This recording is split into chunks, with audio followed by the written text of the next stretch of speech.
বন্ধুগণ, আজকে আমাদের দেশ তথা রাজ্য নিয়ে কিছু কথা বলবো।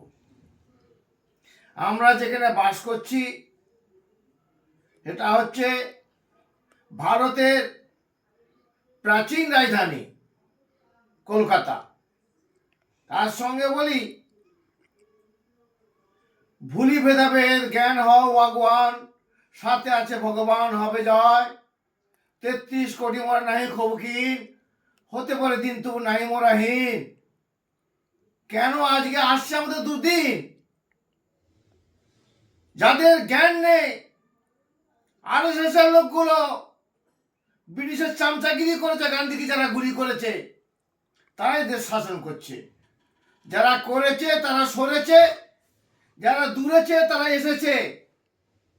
পলিটিক্যাল লোক নিয়ে রাজনীতি এসেছে, ভেদাভেদ করে তারা এসেছে, ভোট চুরি করে এসেছে। তার সঙ্গে তাদের উদ্দেশ্যে বলছি, কলকাতায় প্যাটিস বিক্রেতাকে যে মারধর করা হয়েছে, রাজ্যের দায়িত্ব রাজ্য পালন করেছে, কেন কম বেশি বলছে তাড়াতাড়ি ছেড়ে দিল। এখানে অ্যারেস্ট হয়েছে আপনাদের বলি।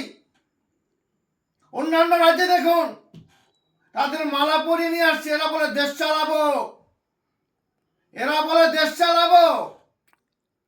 একটা কথা আছে না, ও আমারই খায় চোঁচো, এরা দেশ চালাবে যারা ভেদাভেদ। তার সঙ্গে বলছি আপনাদের, 99% যদি স্বাধীনতা সংগ্রামী নাম থাকে, ইতিহাস দেখুন, ইতিহাস পড়ুন, স্বাধীনতার অবদান মুসলমানদের কি আছে। 66% মুসলিম আছে। স্বাধীনতা করার আবেদন পত্র মুসলিম রেখেছিল। আপনারা ভেদাভেদ করবেন না। ইউপি রাজ্য নয়, এটা বাংলা, স্বাধীনের জায়গা, শান্তির জায়গা। এখানে অশান্তি হবে না। দিদি কাউকে ছাড়বে না, এখানে দিদি কাউকে ছাড়বে না।